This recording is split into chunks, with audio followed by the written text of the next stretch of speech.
todos com a graça e a paz do Senhor Jesus Cristo. Amém? Os amados irmãos presentes, também os que nos acompanham pela internet, pelas redes sociais. A saudação é a mesma, a graça e a paz do Senhor Jesus, extensiva a todos os nossos familiares. Amém? Nós vamos dar continuidade ao estudo do livro da Epístola do Apóstolo Paulo aos Gálatas e convidamos os amados a abrirem a palavra de Deus no capítulo 1, a partir do versículo 6. Nós vamos ler até o 17. Vamos tentar explorar essa quantidade de versículos hoje. Se não der, a gente continua. Amém? Então vamos ler, né? Convido então todos, Gálatas 1, 6 ao 17. Diz assim: Maravilho-me de que tão depressa passasses daquele que vos chamou a graça de Cristo para outro evangelho, o qual não é outro, mas há alguns que vos inquietam e querem transtornar o evangelho de Cristo. Mas ainda que nós mesmos, ou um anjo do céu, vos anuncie outro evangelho além do que já vos tenho anunciado, seja anátema. Assim como já vô-lo dissemos, agora de novo também vô-lo digo: se alguém vos anunciar outro evangelho além do que já recebestes, seja anátema. Por que persuado eu agora a homens ou a Deus? Ou procuro agradar homens? Se estivesse ainda agradando aos homens, não seria servo de Cristo. Mas faço-vos saber, irmãos, que o evangelho que por mim foi anunciado não é segundo os homens, porque não o recebi, nem aprendi de homem algum, mas pela revelação de Jesus Cristo, porque já ouvistes qual foi antigamente a minha conduta no judaísmo, como sobremaneira perseguia a igreja de Deus e a assolava. E na minha nação excedia em judaísmo a muitos da minha idade, sendo extremamente zeloso das tradições de meus pais. Mas, quando aprouve a Deus, que desde o ventre de minha mãe me separou e me chamou pela sua graça, revelar seu Filho em mim, para que o pregasse entre os gentios, não consultei carne nem sangue, nem tornei a Jerusalém a ter com os que já antes de mim eram apóstolos, mas parti para a Arábia e voltei outra vez a Damasco. Amém? Os irmãos podem estar assentados. O irmão que fez a oração já orou pela ministração da EBD, então, né? Já pedimos então ao Senhor a bênção. Amados, como nós já vimos na aula passada, esse início no versículo 6, né, ele não é precedido de qualquer tipo de palavras de elogios, né, isso a gente já falou nas duas últimas aulas. Talvez a única carta que seja dessa forma. Nas introduções, Paulo sempre faz além de dizer o destinatário, quem está escrevendo, às vezes a razão, ele sempre faz, né, que está orando pelaquela igreja, que ele ama aquela igreja, coisas desse tipo. Em Gálatas nós vimos que não existe esse tipo de qualquer tipo de elogio, né? Vamos dizer assim. Então,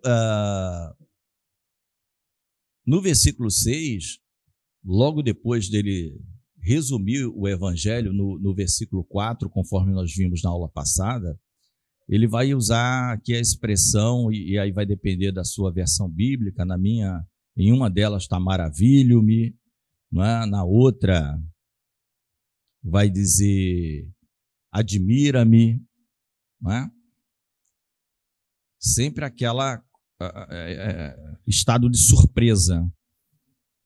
Admiro-me, maravilho-me, surpreende-me, algo assim inesperado, vamos dizer assim, não é?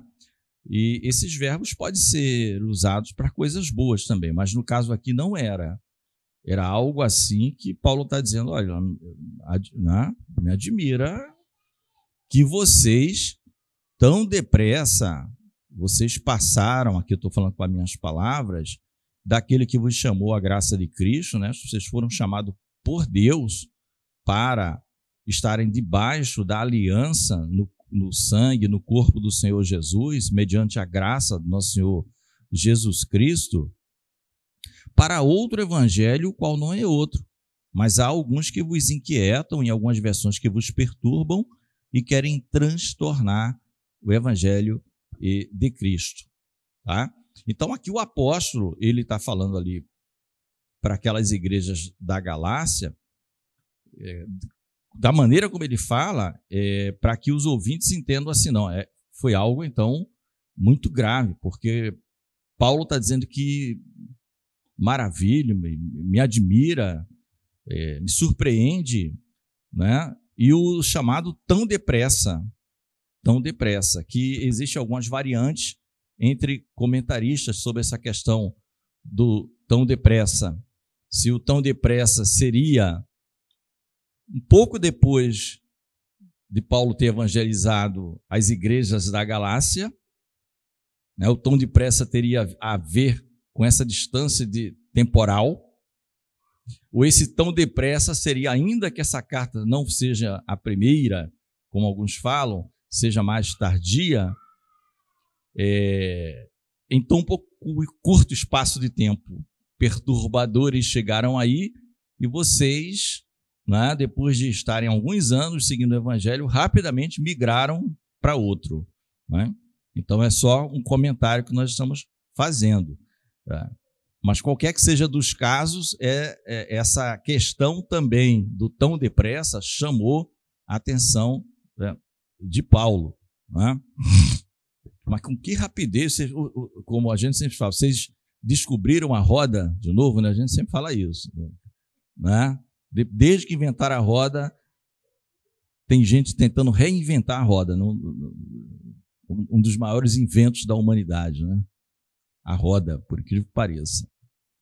Levava-se tudo em carga, até que alguém um dia conseguiu descobrir um círculo que rola, colocar uma tábua em cima e verificou que colocando os pesos em cima da tábua dava para a pessoa empurrar, segura aqui, pega as rodas, joga lá para frente de novo. Né? Que invenção, né? O cara quer reinventar a roda.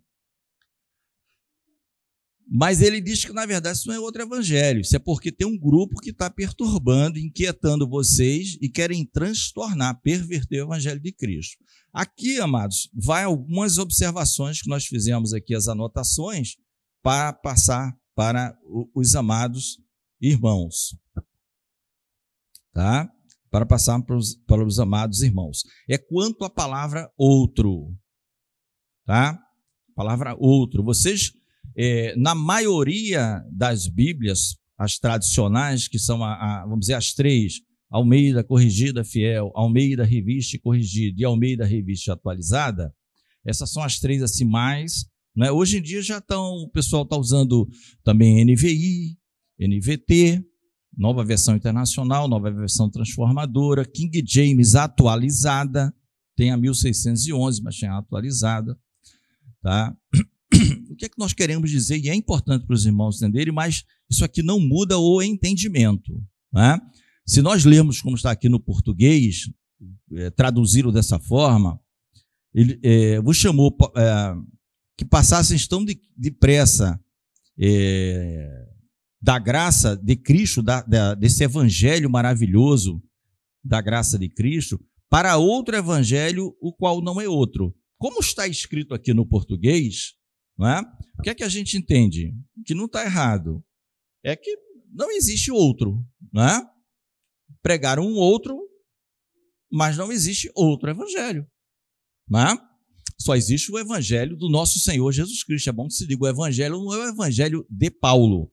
Muitas vezes vocês vão ver Paulo falar, o evangelho que eu preguei, o evangelho que eu anunciei. Sim, ele era o instrumento de Deus para anunciar. O evangelho não é invenção dele. Ele vai falar isso aqui, né? Nesses trechos que nós lemos. Aliás, nós chegamos a ler. Ele vai dizer que ele recebeu de Jesus Cristo. Então não é o evangelho da cabeça de Paulo. Amém? Não é um novo evangelho diferente do de Jesus Cristo. É o mesmo evangelho que os evangelistas já escreveram, os 4 evangelhos, tá?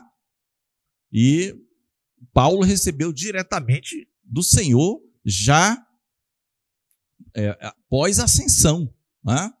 Mais do que ressuscitado. Amém? Então, no português, fica claro, o outro é a mesma palavra. Vocês abraçaram um outro que não é outro, porque não existe outro. É uma forma de interpretar e o fim que se pretende com isso é alcançado. Alertar os crentes que não existe outro além daquele que ele pregou. Amém? Mas, no grego antigo, lá o koiné, no grego antigo, o primeiro outro, que está no versículo 6, tá? Para vocês que são estudiosos, o primeiro outro é a palavra hétero. Hétero. Já ouvimos falar em heterossexual? O que é um heterossexual? Homem e mulher, sexos diferentes.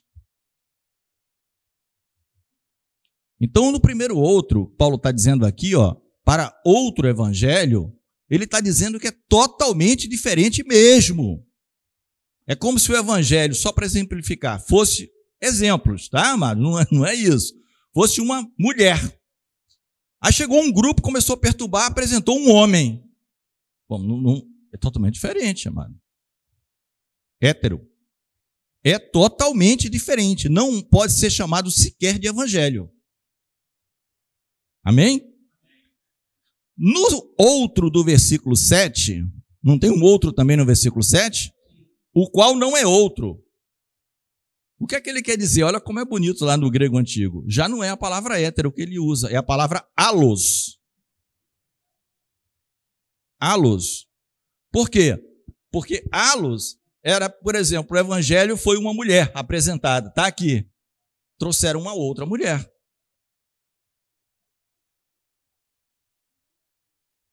Então, Paulo poderia dizer, olha, podemos ajustar, podemos... ou seja, o que é que ele quer dizer?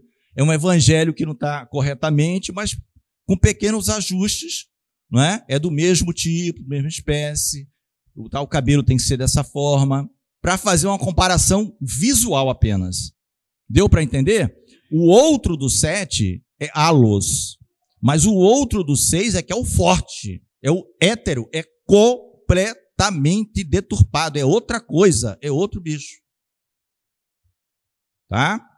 Nem sei se no grego atual ainda se usa essas duas, porque nos comentários que eu vi, todos falam do grego da época, mas ninguém comenta nada sobre o de hoje.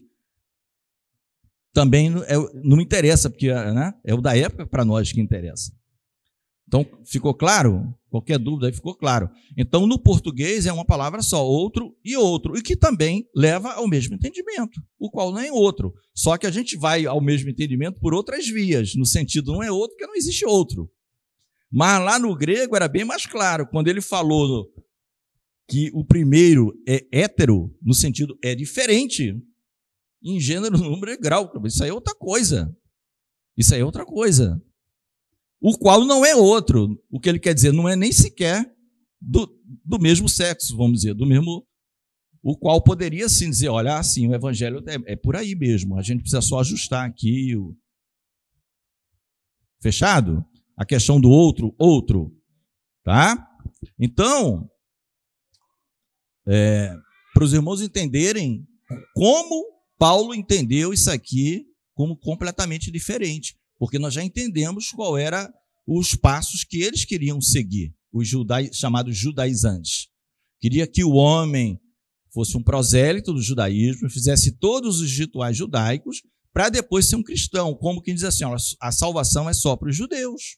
Vocês que são gentios têm que se tornar judeus, prosélitos, mesmo que você seja do país, e volta, aí sim, segue a Cristo, mas circuncidado, observando a lei de Moisés.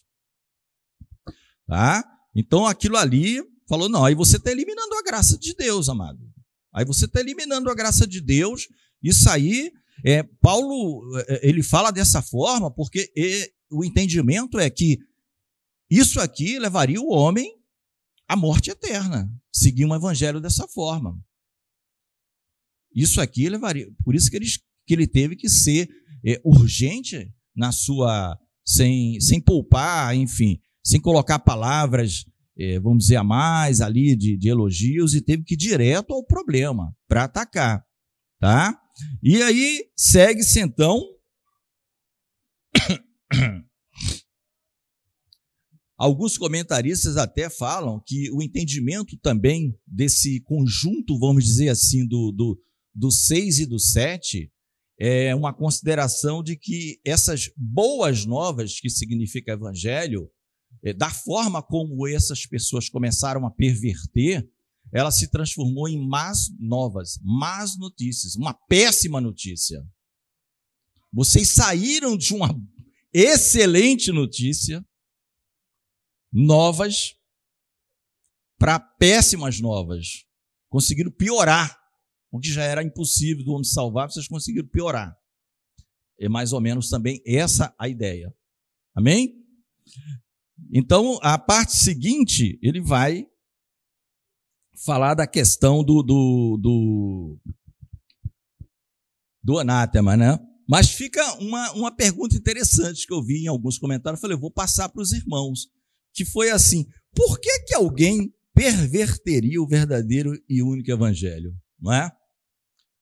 A Claudinha quer falar, microfone para a Claudinha. Antes da Claudinha falar, não é? Ele vai dizer que o problema não estava exatamente, ele admirava-se das ovelhas terem mudado, mas ele dizia, são alguns que estão perturbando vocês, estão transtornando, pervertendo o evangelho de Cristo. Por que alguém faria isso, né? É a pergunta, Claudinha. Pastor Reginaldo, a paz do Senhor, meus irmãos. Eu não sei se assim, o irmão falou aí e me reportou uma coisa, que quando eu aceitei Jesus, você aceita Jesus, né? Aceita. E aí, quando eu aceitei, vieram para mim com um monte de não. Olha, você, assim, vou dar um exemplo, não sei se isso cabe dentro do. Olha, você não pode cortar o cabelo, você não pode fazer isso, você não pode fazer aquilo, você não pode fazer aquilo. Botar um monte de coisas assim. Eu não sei se era tipo isso que acontecia também. Não, eu diria que no primeiro momento não, mas algo parecido. Por quê? Porque não era por causa da lei de Moisés. Aqui era a lei que salvava. Aí é imposição de usos e costumes do grupo que você está. Que também pode ser um fardo, muitas vezes. Não é a lei de Moisés, mas são invenções, como o Senhor Jesus falou nos evangelhos, de homens. Os homens inventam um monte de coisa que nem eles cumprem e querem obrigar as ovelhas a cumprirem, né? Chamado usos e costumes. E o interessante é que muitas igrejas fazem isso. Diz assim, aqui nós não pregamos usos e costumes. Aí falta alguém dizer assim, abre parênteses, de púlpito. Mas quem convive dentro da igreja sabe. De púlpito não se prega. Aqui não se prega usos e costumes. De púlpito. Se você ficar diferente dos demais, você vai ver que você nunca vai ser chamado para tocar um violão, para sentar no louvor, está sempre no escanteio. Né? É o uso e costume disfarçado, é aquela coisa. Aqui não cobramos dízimos, mas se você não der o dízimo, você não faz nada. Entendeu? São as coisas que de púlpito é muito agradável para atrair a multidão. Entendeu?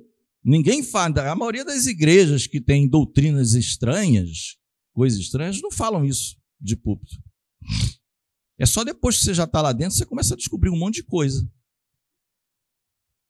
Obrigado, Claudinha. Foi uma boa observação, mas tem mais a ver com usos e costumes. É um paralelo, né, à lei de Moisés. Nós não temos, eu confesso que eu não me considero um juiz para julgar essa questão e dizer, não vai ser salvo porque estava ou vai ser salvo por isso e por aquilo. Uma vez, acho que até nós comentamos, o que eu acho que não se deve fazer é ficar afrontando. Se a pessoa entende que aquilo ali está agradece, pede licença, né? Se o lugar pede aquele tipo de coisa, você fica afrontando, batendo. Então, tem várias portas de igrejas pregando. Não vai ficar causando escândalo, transtorno, facções, falta de comunhão entre os irmãos. Tá? Até porque tem certas exigências que são simples de cumprir. Não tem exigência da igreja local. Né? Bom, vamos continuar aqui. Mas a questão, por que alguém perverter? Eu achei muito interessante. Por que alguém ficava tão preocupado em perverter o evangelho? E aí o estudioso da matéria colocou assim, eu achei interessante a resposta que ele dá. Porque o evangelho ofende o nosso orgulho ou afronta, ofende a nossa sabedoria ou afronta, e ofende o nosso conhecimento ou afronta. Não é interessante? E é isso mesmo. São boas novas, mas o homem sempre gosta de ter um mérito. Eu construí, eu não sei o quê, eu papapá, sempre igual. Aí vem um evangelho e só Cristo salva. Você depende totalmente dele. Se ele não disser sim para você, não, mas eu fiz isso, aquilo, outro. Não, isso não conta isso não é isso que vai salvar você. Então ele afronta o ego do homem. Aí o homem começa a perverter o evangelho e acrescentar coisas para dizer que esse é um varão valente, esse é um servão do Senhor, esse é um escravo do Senhor verdadeiro. Não é?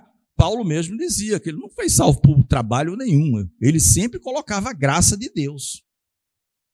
Não é? O que é que bastava para Paulo na experiência do espinho da carne, em 2 Coríntios 12? A minha graça.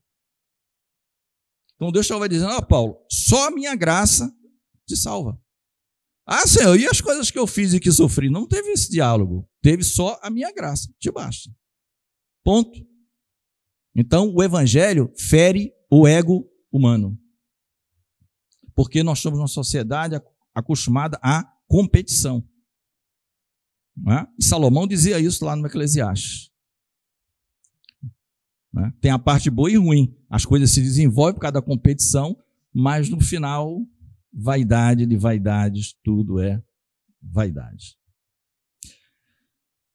Então, amado, perverte a sabedoria do homem, aquele intelectual, aquela coisa sábio, tal. Aí Paulo diz, a nossa sabedoria é Cristo e esse crucificado. Essa é a sabedoria de Deus. Bom, isso aí é loucura. É loucura para os gregos, justamente para a sabedoria do homem. Não, essa é loucura. Tem que ser algo mais bem elaborado, mais sofisticado. Um homem vir aqui à terra que diz que é Deus e morrer do jeito que ele morreu, isso é a sabedoria? Essa é a sabedoria de Deus. Aí vem os judeus que são, em termos de referência religiosa, é o top. Não, isso é escândalo. Isso é escandaloso. O evangelho fere tudo isso. De Cristo. A lei focava nas obras dos homens. O homem que praticar isso será salvo por elas. Aí chega Cristo, ele faz tudo e mais alguma coisa. Ele faz 110%, deixa o resto para você. Ele faz 110%, deixa o resto para você fazer. Aí o ego do homem vai lá para baixo. Ou então o conhecimento, da ciência, da experiência pessoal. Ele não está dizendo que não é nada contra, mas que o homem tem que entender que é Cristo. Então ele vai bater muito forte nisso. Porque a tendência do homem é sempre querer acrescentar um monte de coisinhas, de penduricalhos, para sensibilizar a Deus, vamos dizer assim. E aí ele vai à questão do tão forte, mas ainda que nós mesmos, por quê? Porque nós vimos que na carta ele diz que é Paulo e todos os irmãos que estão comigo. Então era um grupo que testemunhou do texto. Ainda que eles mesmos, ou o anjo do céu vos anuncie outro evangelho, além do que já vos tenho anunciado, seja anátema, ou seja, seria uma pessoa amaldiçoada por Deus. Então era para aqueles judaizantes pararem aquela prática. porque isso é uma consequência natural. Vocês serão malditos, né, e condenados, com certeza. Tá? E ele repete no 9, como já vos dissemos, de novo, vos digo, se alguém vos anunciar outro evangelho, além do que já vos recebeste, seja anátema. Porque o evangelho, volto a dizer, o evangelho é o de Jesus Cristo. Então esse anátema aqui é maldição, né? É maldição, tá? Então ele coloca o próprio Paulo e toda a equipe, se um belo dia aparecerem lá em viagem dizendo outra coisa que eles já disseram, ou até mesmo um anjo do céu. Mesmo um anjo do céu. Não aceitem isso. Então a gente vê a relevância da palavra de Deus, para não sermos enganados, porque coisas mirabolantes podem acontecer, e o que pode levar o homem a caminhos que são caminhos de morte, né? Caminhos de morte. E eu achei interessante, né, porque eu vou passando para os irmãos alguns pontos do nosso estudo. Um dos estudiosos que fazem comentários, ele faz a comparação dessa maldição, assim, por que Paulo era um homem amoroso, por que ele está sendo tão grosseiro nisso? Primeiro, irmãos, porque leva o homem para o inferno. Ele tem que falar isso. Leva o homem para o inferno. Muda o evangelho de Cristo. Então ele faz a comparação do seguinte, ele faz essa comparação que esse evangelho que nós vimos que é hétero, lembra do grego? Hétero, que a gente está mais acostumado a usar com relação à parte sexual, heterossexual, mas a partícula hétero, ela pode ser usada em outras coisas, tá? Diferentes, que não são o mesmo, né?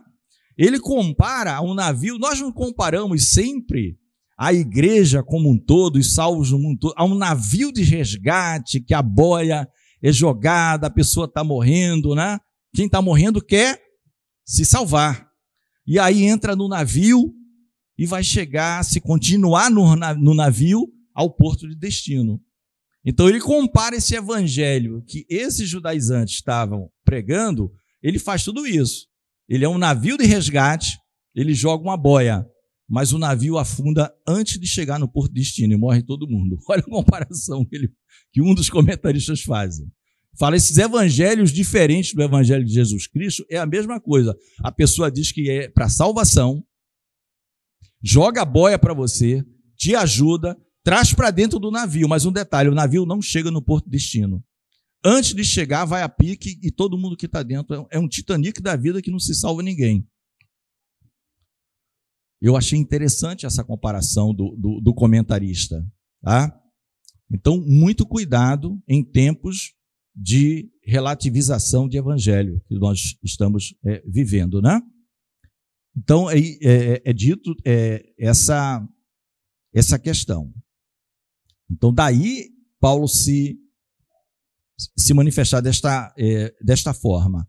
No versículo 10, queridos, ele vai dizer, de uma maneira assim, vamos resumir, ele faz na forma de perguntas, aquelas retóricas, ele diz, olha, eu sou servo, como o pastor já trouxe para nós, escravo, na verdade, era a palavra até melhor, doulos, de Cristo. Ele não tem escolha, ele é escravo, é o que o seu Senhor mandar, ele tem que fazer. Então, ele não tem que agradar a homens. Ele não procura desagradar a homens. Veja bem, ele não é uma pessoa belicosa. Belicosa vem que vive buscando guerra. Daí o nome material bélico, material de guerra, né? Bélico, indústria bélica, indústria de armamentos de guerra. Então, uma pessoa que é belicosa é uma pessoa que vive armada para brigar com outra. Armada não necessariamente com nada visível. O seu coração já é um míssil desse moderno, está sempre olhando para o outro, pum, toma torpedo para cá, torpedo para lá. Não, Paulo não era assim, mas ele está dizendo, no primeiro lugar, eu tenho que agradar o meu Senhor, porque eu sou escravo dele, eu sou servo dele, eu sou escravo dele, não é? eu não tenho que agradar a homens. Não é? É isso que ele fala. Procura agradar a homens ou procura agradar a Deus? Na versão aqui, na Ara, eu acho bem interessante esse 10, diz assim, porventura procuro eu agora o favor dos homens ou de Deus? Ou procuro agradar a homens? Se ainda agradasse a homens, não seria servo de Cristo. Aquela questão de servir a dois senhores, né? Ou você serve a um ou serve a outro.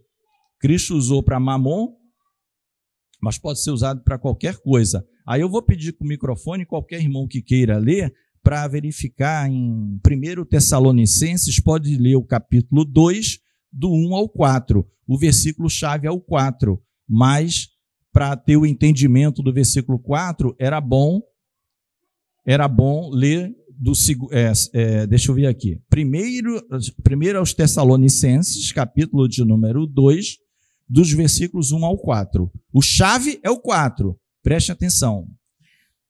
Porque vós mesmos, irmãos, bem sabeis que a nossa entrada para convosco não foi vã, mas, havendo primeiro padecido e sido agravados em Filipos, como sabeis, tornando-nos ousados em nosso Deus, para vos falar o evangelho de Deus com grande combate, porque a nossa exortação não foi com engano, nem com imundícia, nem com fraudulência, mas, como fomos aprovados de Deus para que o evangelho nos fosse confiado, assim falamos, não como para agradar aos homens, mas a Deus que prova os nossos corações.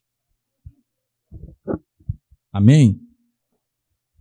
Ele pregou o evangelho, nós, que era ele com a equipe dele, fizeram tudo aquilo e foram ultrajados em Filipos, que é quando ele vai para aquela cadeia, tá? Tem a questão do carcereiro, lembra do Atos 16? Ele vai passar de Filipos, ele vai depois para Tessalônica, aquela coisa toda, né? Bereia, depois vai fugindo, mas o que ele pode pregar, ele prega. Então, ele está, quando escrevendo a primeira aos Tessalonicenses, ele está dizendo que sofreu tudo isso, mas era porque ele estava agradando a Deus. Ele não poderia agradar a homens, ele teria que agradar a Deus, que o chamou, não é, como fiel dispenseiro das coisas de Deus, dos mistérios de Deus, e transmitir aos homens para a sua salvação. Então, aqui, ele diz algo semelhante ao que ele diz aqui aos Gálatas, que o que ele está fazendo é direto de Deus e isso agrada a Deus. E ele é escravo de Deus. Tá? Então, essa é a razão. Não dá para agradar. Tiago vai dizer, olha, se vocês são amigos do mundo, vocês se tornam inimigos de Deus. Tá? Agora, como eu falei para vocês, não quer dizer de forma alguma que nós vamos destratar, muito pelo contrário, porque a guerra é para conquistar esses terrenos, esses corações, né, que estão no mundo. Essa é a guerra. Então, nós somos amáveis. Agora, nós temos que, no limite, termos como Senhor Deus, a sua palavra, a submissão à palavra de Deus, e não fazer coisas para agradar aos homens. Amém? Então, Paulo, ele quando fala aqui para os Gálatas, ele está dizendo isso. Né? E aí agora, amados, ele passa para o 11 e 12, nós podemos dizer assim, porque não recebi, aliás, 11, mas faço-vos saber, irmãos, que o evangelho que por mim foi anunciado não é segundo os homens. Ou seja, ele está dizendo, ele foi um anunciador de boas novas. Então, ele está dizendo, olha, esse evangelho não é segundo os homens. Não foram livros escritos por homens que me inspiraram e eu me formei uma consciência e com a minha experiência estou passando para vocês. Ele vai dizer, não, o evangelho que eu anunciei, ou que por mim é anunciado, vai depender da sua versão, não é segundo os homens, tá? Porque não o recebi, nem aprendi de homem algum, mas pela revelação de Jesus Cristo. Então agora ele está falando, ó, lembra que ele já falou um pouquinho da autoridade dele, lá no primeiro versículo. Agora ele está falando da autoridade da mensagem que ele anuncia, para se contrapor a estes falsos irmãos que estão sempre olhando a liberdade que os cristãos têm e querem empurrar a eles alguma coisa que eles tenham que fazer para que pelo menos tenham mérito. Quando chegar na porta do céu, Senhor, guardei todos os sábados. Senhor, nunca faltei numa Páscoa. Coisas desse tipo, da lei. Né? E aí hoje você pode fazer alguma comparação, como eu falei com muita ressalva aqui com a Claudinha, com a questão de usos e costumes. Tá? Eu já comentei até em outras ocasiões isso. Ou então algumas denominações que criam listas de determinados pecados, pecados que se a pessoa cometer não tem mais salvação. E a pessoa já cometeu e está dentro da denominação. E essa pessoa vive perturbada mentalmente, porque ela fica na dúvida se o Senhor vai me salvar ou essa cartilha feita aqui pelos irmãos é a que está valendo e eu já estou destinado fatalmente ao inferno. Não tem isso, irmão. Isso aí perturba os crentes. Isso aí tira a sua intimidade de crescer na graça e no conhecimento do Senhor Jesus Cristo. Tá? E nós vamos ver que Paulo era acusado de pregar um evangelho barato, e a gente vai ver lá no capítulo 5, obras da carne e fruto do Espírito. Ele vai dizer nada disso. Não é porque nós estamos na aliança com Cristo que nós vamos viver um evangelho chamado de barato. Né? Hipergraça, esses termos modernos usados nos dias de hoje. Amém, irmãos? Nós só vamos estudar isso lá no capítulo 5 de Gálatas. Então, ele vai deixar isso muito claro para tirar essa dúvida também. Paulo, seguindo esse evangelho de Cristo, a gente não está muito não religioso, coisas desse tipo, né? Paulo dizendo liberal, né? Boa palavra aqui, muito liberal, muito... Aí ele vai explicar, olha, eu vou explicar para vocês, aí começa a explicar, nós não vamos antecipar, porque é lá do 5, tá, irmãos? Então aqui, olha, você vê 3 verbos bem importantes aqui que nós verificamos no 11 e no 12. Um é o verbo anunciar, ou seja, ele anuncia alguma coisa, o evangelho. Mas, antes de anunciar, ele recepcionou. Ele recebeu. Ele recebeu. Então, o evangelho pode ser rejeitado também, mas ele recebeu, porque Deus separou ele para isso. Olha, o Carlos acho que quer falar. Microfone. Ele recebeu de Cristo. Saúde, irmãos, com a paz do Senhor Jesus. Amém, irmãos? Amém. Tem um ponto importante aqui, né, aqui no versículo 12, é porque nós sabemos que na época, né, onde Paulo, os apóstolos anunciavam o evangelho, a cultura que nós tínhamos na época era uma cultura de disseminação oral, né? Um falava para o outro, que falava para o outro, né? Era assim que as coisas se difundiam. E Paulo ele fala aqui, porque eu não recebi nem eu aprendi de homem algum, então ele elimina qualquer tipo de intermediário no caminho. Então, isso traz a ideia, quando nós lemos o texto, de que a mensagem que ele está transmitindo é uma mensagem pura. É uma mensagem que foi pegada e colhida direta na fonte. O próprio Cristo ensinou a Paulo. E ele vai fazer algo parecido lá em 1 Coríntios, quando ele diz, porque eu recebi do Senhor o que também vos entreguei, né? Vos ensinei. Então, assim, o que destaca no texto é que não existe um intermediário ali.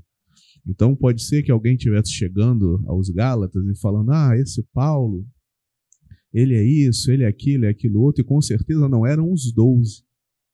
Não eram ninguém ali do círculo mais próximo de Cristo que fazia isso. Eram outras pessoas que já tinham ouvido de Pedro, de Tiago, de João e de outros que faziam isso. Não eram esses, mas outros.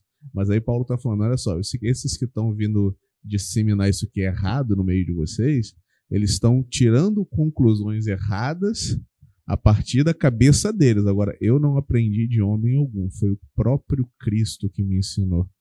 Então isso dá mais notoriedade, dá uma chancela maior na palavra. Amém, irmãos? Amém. Vai falar também, pastor Cleiton? Não, né? Então, aqui, ó, conforme o nosso amado pastor Carlos aqui já completou, eu estava no verbo aqui anunciar, ele anunciava boas novas, ele tinha recebido e ele tinha aprendido. Então você vê, ó, anunciar, receber e aprender. E ele exclui, conforme o pastor acabou de falar, qualquer homem. E qualquer homem inclui outros apóstolos, como ele bem falou. Ele não recebeu isso de qualquer homem, inclusive de apóstolos. Tá? Inclusive de nenhum apóstolo já existente. Mas pela revelação de Jesus Cristo, né? A revelação, irmãos, é algo que é desnudado para você, algo que, se não for daquela forma, você jamais saberá pelo seu próprio esforço. Tá? Na concordância Strong, por exemplo, uma das hipóteses de tradução para revelação é tornar-se nu, mas não no sentido pejorativo, é para comparar. Quando você tem algo sobre um manto, uma veste, você não sabe detalhe. Para Paulo, o evangelho foi revelado, né, como se fosse desnudado. E quem foi que fez isso? O próprio Senhor Jesus para ele.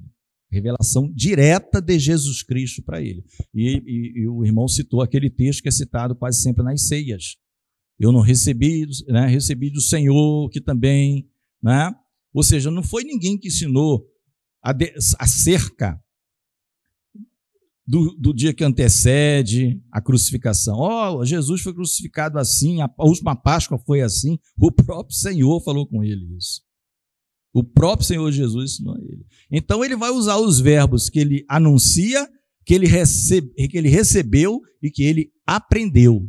Quem era o professor de Paulo? O próprio Senhor Jesus. E não foi numa só vez, né? Muita gente limita aquele encontro, até comentaristas de peso, limita o encontro no caminho para Damasco.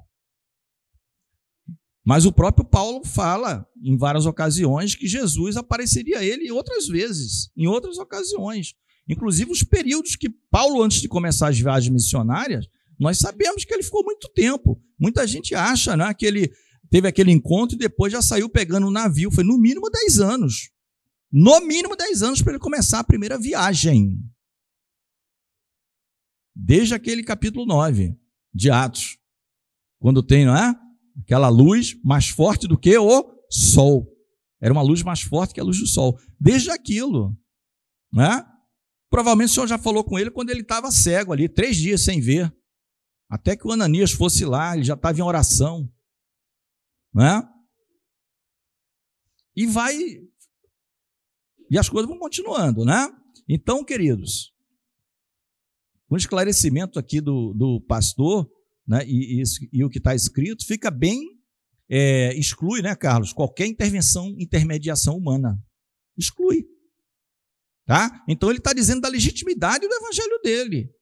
Tá? E em algumas versões, tá, querido, usa-se em mais de um lugar, o ir além, vai além do que porque o homem adora acrescentar coisas ao evangelho de Jesus, acrescentar coisas à cabeça dele, tá? E alguns chamam inclusive de revelação, como se Jesus tivesse dado aquela revelação. Aí você vai ver, não tem em lugar nenhum do evangelho, é um negócio novo. Aí a pessoa está indo além, está acrescentando coisas, dizendo que aquilo ali tem o mesmo peso do evangelho de Cristo, ou dizendo que é do evangelho de Cristo. Então, muito importante isso aqui. E agora, indo já para a parte final nossa, ele vai descrever no 13 e 14 um pouco do passado dele, e depois ele vai continuar descrevendo um pouco do passado dele a partir do 18, que nós não vamos estudar hoje, nós vamos até o 17. E lembra que eu falei para vocês que essa descrição sobre Paulo, ela só perde para que existe em 2 Coríntios capítulo 11, principalmente a partir do versículo 16, onde ele se vê obrigado a falar dele mesmo, do que ele tinha sofrido. Ele tinha sofrido muitas coisas, então ele fala dele mesmo.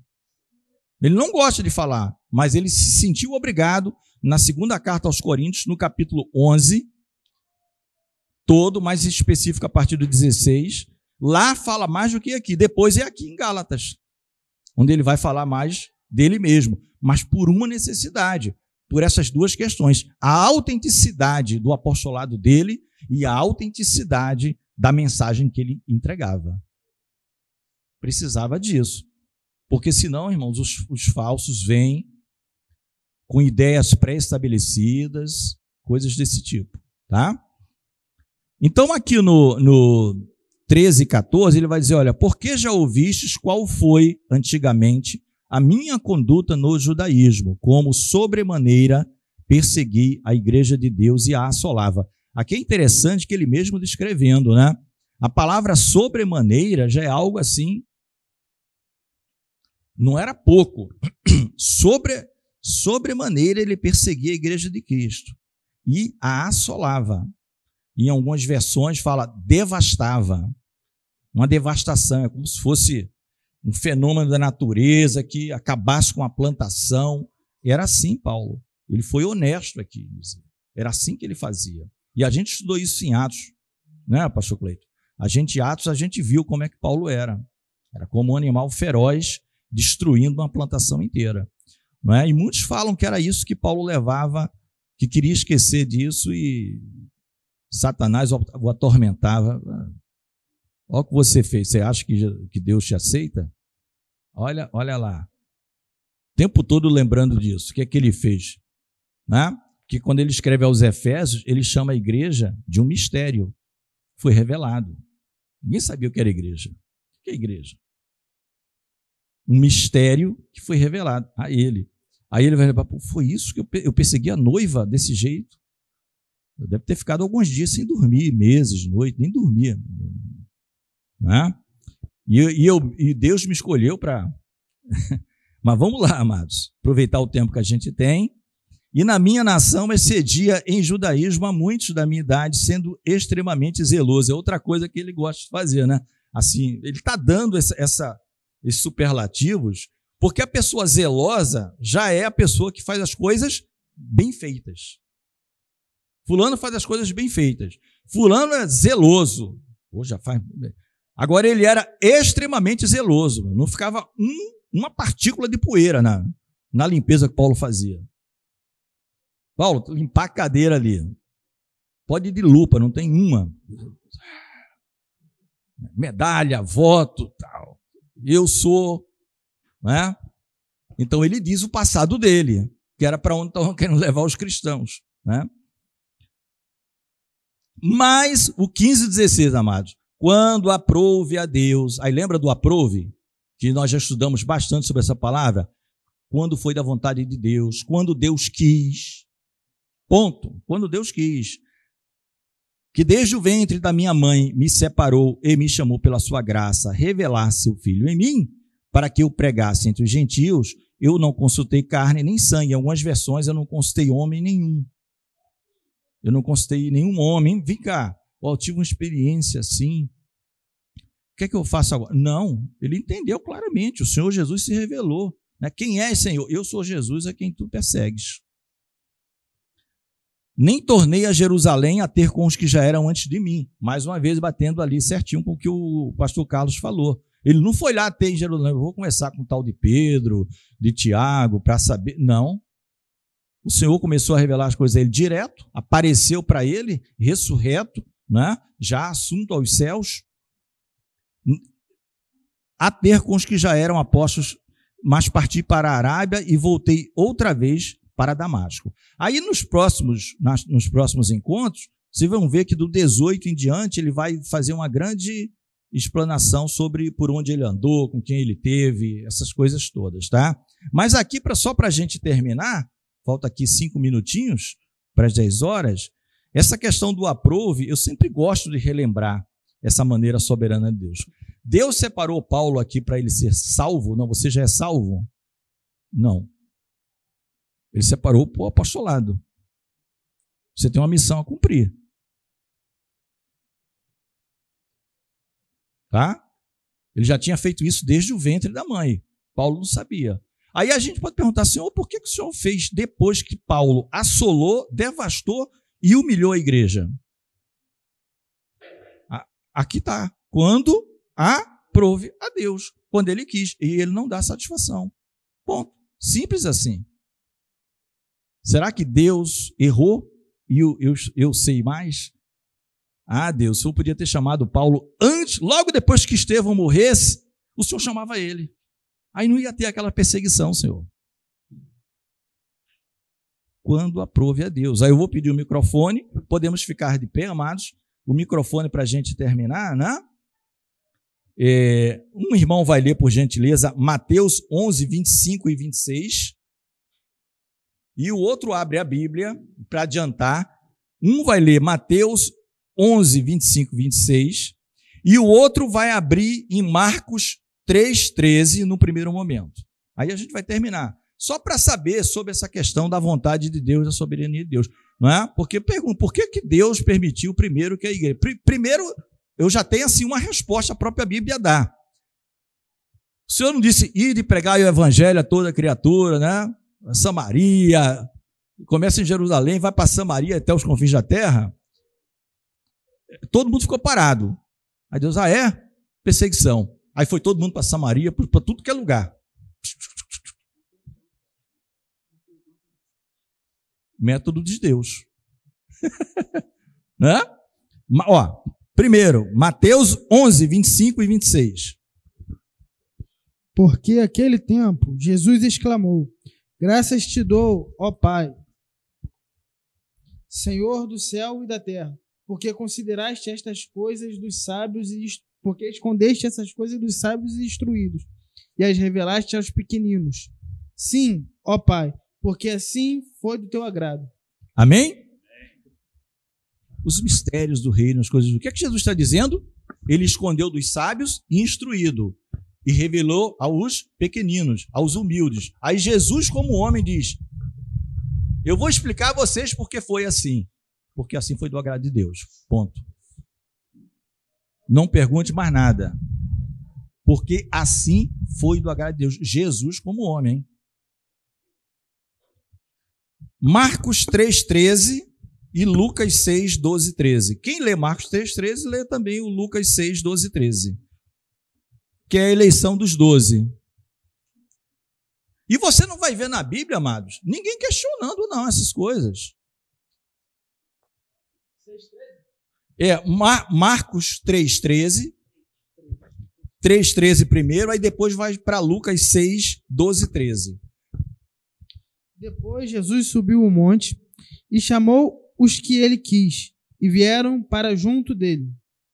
Então designou 12, os quais chamou de apóstolos, para estarem com ele e para os enviar a pregar. Qual você está, Marcos? Marcos 3,13, né? 13. Isso, baixa até aí. Jesus estava no monte e chamou os que ele quis. Pergunta por que ele chamou Judas, por que ele chamou Pedro. Ele não explica, e nem tem que explicar para mim nem para você. Ele chamou o que ele quis. Agora Jesus estava no monte fazendo o quê? Vai lá em Lucas 6, 12 e 13, por favor, Carlos. Alguém ajuda só por causa do pastor Cleiton está ajudando, por causa do ventilador. A gente está terminando, tá, amados? Lucas 6, 12 e 13. 12 e 13. O que é que Jesus estava fazendo no monte? Lembra? Marcos disse que ele estava no monte. E depois ele chamou os que ele quis. Não é isso? 6, 12. E a quem ele chamou de apóstolos. Naqueles dias, Jesus se retirou para o monte, a fim de orar, e passou a noite orando a Deus. E quando amanheceu, chamou a si os seus discípulos, e escolheu 12 diante deles, as quais também deu o nome de apóstolos. Amém? O que é que Jesus passou fazendo no monte? Que período? A noite toda. A noite toda. Aí depois ele desce e chama os que ele quis. Vai perguntar a Jesus por que ele chamou Pedro, Tiago, João. Eu fico quietinho. Glória a Deus, Senhor. Que decisão acertada, Senhor. Vamos orar agradecendo a Deus?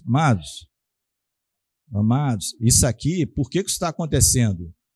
Caminho do navio que naufraga. Ele diz que salva, navio de resgate, não é navio de turismo. Joga a boia, você entra, não vai chegar no porto de destino. Sabe por quê? Se afastar do verdadeiro evangelho é se afastar de Jesus Cristo. Se afastar do único e verdadeiro evangelho é a mesma coisa de se afastar de Jesus Cristo. O navio de resgate está errado, ele vai a pique com todo mundo. É um Titanic sem salvação. O Titanic ainda teve uma meia dúzia, 3 ou 4 que salvaram. Senhor, nós glorificamos, bendizemos o teu nome por esse breve período de estudo da tua santa palavra, pedindo ao Senhor que tu continues conosco, Pai amado, neste intervalo, e já prepare os nossos corações para, ó Deus, assimilarmos tudo que tens para nós ainda nesta manhã, na tua mensagem, Senhor. Oramos agradecidos por tudo, em nome do Senhor Jesus. Amém. Amém. A paz do Senhor, amados.